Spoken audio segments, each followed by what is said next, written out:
My name is Brandon Hubbard, and I am the Superintendent of Schools in Chilton ISD. My name is Penny Curry, and I'm the secondary principal in Chilton ISD. Well, we're here today to showcase our Level 1 welding program here in Chilton ISD. This program is important because it allows our students immediate credentialing upon graduation from high school. Not only are they credentialed, but they have the opportunity to earn employment and a lifetime of wages from a certification they earn here in Chilton ISD. I agree with Dr. Hubbard as far as the employability this program provides, as well as the immediate income.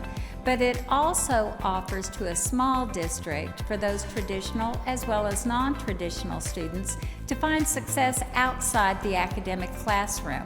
It is beneficial across the board for males, females, all students, and we are very grateful for this Welding 1 program.